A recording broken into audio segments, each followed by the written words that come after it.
এত তাড়াতাড়ি গরম পড়ে যাবে ভাবিনি। শীতের মজাই তো ভালো করে নিতে পারলাম না। আর শীতে কত রকমের পিঠে বানানো যায় সেসবের মজাও নিতে পারলাম না। Hi guys, welcome back to my channel. আজকে ছেলের আবদারে একটা পিঠে রেসিপি তোমাদের সাথে শেয়ার করব। রেসিপিটা দেখো, আশা করছি তোমাদেরও ভালো লাগবে। ভালো লাগলে অবশ্যই একটা লাইক আর বন্ধুদের সাথে শেয়ার করতে ভুলবে না। আর চ্যানেলে কেউ যদি নতুন বন্ধু আসো, চ্যানেলটিকে সাবস্ক্রাইব করে পাশে থাকা বেল আইকনটি অবশ্যই প্রেস করে দিও। আজকে ভাপা পিঠেই বানাবো, তবে একটু অন্যরকমভাবে, বাচ্চারা যাতে খুশি হয় তার জন্য একটু কালারফুল বানাবো। প্রথমে একটা কড়া বসিয়ে 50 গ্রামের মতো দুধ নিয়ে নিয়েছি। তোমরা চাইলে জল দিয়েও করে নিতে পারো। এটাকে জাস্ট মেল্ট করার জন্য নিয়েছি। এখানে 100 গ্রামের মতো খোয়া ক্ষীর আছে। খোয়া ক্ষীরটাকে আমি একটু গ্রেড করে নিয়েছি, ওই জন্য অনেকটা মনে হচ্ছে। তবে এখানে 100 গ্রামের মতো আছে। তবে এতটা পুরোটা লাগবে না, তোমরা চাইলে এর থেকে একটু কম করেও নিতে পারো। মিষ্টির জন্য দিয়ে দিচ্ছি চিনি। খোয়া ক্ষীরে সেরকমভাবে মিষ্টি থাকে না, তো একটু চিনি দিলে ভালো লাগে। 3 চামচের মতো চিনি দিলাম। মিষ্টিটা তোমাদের পরিমাণ মতো নিয়ে নিও। অল্প একটু এলাচ দিয়ে দিলাম, জাস্ট হালকা একটা ফ্লেভার আসার জন্য। এবার এখানে 2 চামচের মতো আমি গুঁড়ো দুধ অ্যাড করে দেবো, এটাকে আর একটু ঘন করার জন্য। তোমাদের কাছে থাকলে দেবে, না হলে দেওয়ার দরকার নেই।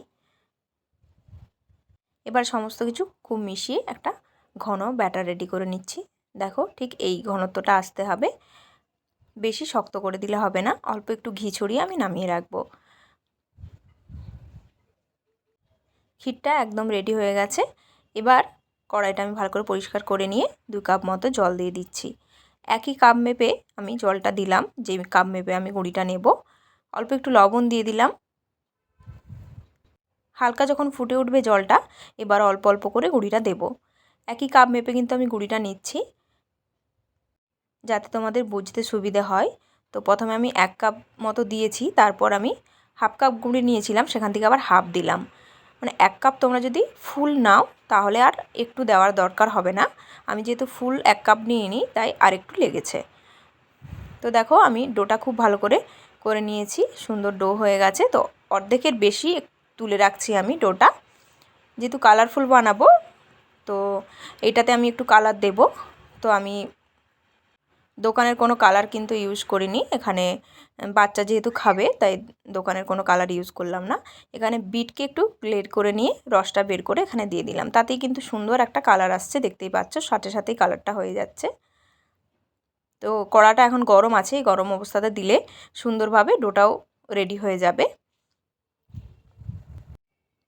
পুরো ডোটাতে ভালো করে আমি কালারটা মিশিয়ে নিলাম। এবার আমি তুলে নিচ্ছি। ভাপা পুলি পিঠে বা সেদ্ধ পুলি পিঠে আমরা তো অনেক রকমভাবেই খাই, তবে আজকে আমি একটু নতুন রকম করার চেষ্টা করেছি। তোমাদের কেমন লাগলো অবশ্যই কিন্তু আমাকে জানিও।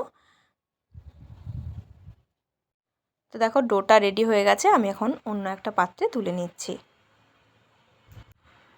এবার দেখো, দুটো ডোকে আমি আলাদা আলাদা করে সুন্দরভাবে মেখে নিচ্ছি। একটু চেপে চেপে হাত দিয়ে মেখে নিতে হবে, তাহলে বেশ নরম হবে ডোটা। এবার ওই লালটা থেকে আমি ছোট ছোট লেচি কেটে নিচ্ছি। লাল লেচিগুলো একটু ছোট হবে, আর সাদাগুলো একটু বড় সাইজের হবে। আমি যে মাপটা নিয়েছি, এখানে 8 থেকে 10টা হয়তো পিঠে হবে মিনিমাম। তো আমি ছোট ছোট লেচিগুলো কেটে নিয়েছি, জানি না এতগুলো হবে কি না। তো এখন দেখো, একটা লেচিকে আমি গোল মতো করে নিয়েছি। তারপর ভেতরটা একটুখানি ডুবো মতো করে ওখানে একটু পুর দিয়ে দিলাম। তারপর ভালো করে মুখটা মুড়ে নিচ্ছি। এবার সাদা থেকে একটা ডো বানাবো। ডো বানিয়ে ভেতরে ওটা দিয়ে আবার ভালো করে মুড়ে নেব। তো ওটা করার সময় আমি ভিডিওটা স্কিপ করে গেছি, তার জন্য তোমাদেরকে আরেকটা বানিয়ে আমি দেখাচ্ছি যে কিভাবে করছি। প্রথমে দেখো, লালের যে ডোগুলো করে রেখেছিলাম, একটা নিয়ে গোল মতো করে মাঝখানটা একটু চ্যাপ্টা মতো করে নিয়েছি। তারপর ওখানে যে ক্ষীরের পুরটা রেখেছি, ক্ষীরের পুরটা দিয়ে ভালো করে মুখটা বন্ধ করে নিলাম। এরপর নেব সাদা ডোটা। সাদা ডোটা একটু বড় সাইজে নিতে হবে। তারপর দেখো, একইভাবে ওটাকেও গোল করে নেব। গোল করে নিয়ে মাঝখানটা একটা ডুবো মতো করে নেব। তারপরে লাল রঙের যেটা করে রেখেছিলাম সেটা ভেতরে দিয়ে দিলাম। এবার আবারও ভালো করে এটাকে মুড়ে নেব। দিয়ে ঠিক রসগোল্লার মতো একটা শেপ দিয়ে দেবো গোল করে। ঠিক দেখো, এভাবে আমি সবগুলো বানিয়ে নিয়েছি, ঠিক যেন রসগোল্লার মতোই দেখাচ্ছে। তো এবার এগুলোকে ভাপিয়ে নেওয়ার পালা। জলটা আমি 5 মিনিট আগে একটু বসিয়ে দিয়েছিলাম, ফুটতে শুরু করেছে। এবার যেটাতে ভাপাবো সেই স্ট্যান্ডটা আমি নিয়ে নিচ্ছি। তোমরা চাইলে ফুটো ফুটো যে ঝুড়িগুলো থাকে সেই ঝুড়িগুলো দিয়েও করে নিতে পারো। এবার পিঠেগুলো আমি এক এক করে দিয়ে দিলাম। মিডিয়াম আঁচে 15 মিনিট সেদ্ধ করে নিলেই কিন্তু পিঠেগুলো একদম রেডি হয়ে যাবে। তো দেখতে পাচ্ছ কতটা ফুলে উঠেছে, সুন্দরভাবে কিন্তু সেদ্ধ হয়ে গেছে, আর কালারটাও একটু হালকা চেঞ্জ হয়ে গেছে, বোঝা যাচ্ছে যে খুব ভালো করে সেদ্ধ হয়ে গেছে। তো আমি এখন একটা অন্য পাত্রে নামিয়ে নিচ্ছি। গরম থাকা অবস্থাতে নামিয়ে নিচ্ছি, কারণ না হলে আবার ঠান্ডা হয়ে গেলে স্টিলের জিনিসে ছিটিয়ে যেতে পারে। এখনও বেশ গরম আছে, তো আমি একটা তোমাদেরকে কেটে দেখাচ্ছি। ঠান্ডা হলে আরও সুন্দর করে কাটা যেত, তো আমি গরম অবস্থাতে তোমাদেরকে একটা কেটে দেখাচ্ছি। ভেতর থেকে দেখো ভাপ উঠছে, আর দেখতে কিন্তু বেশ সুন্দর হয়েছে।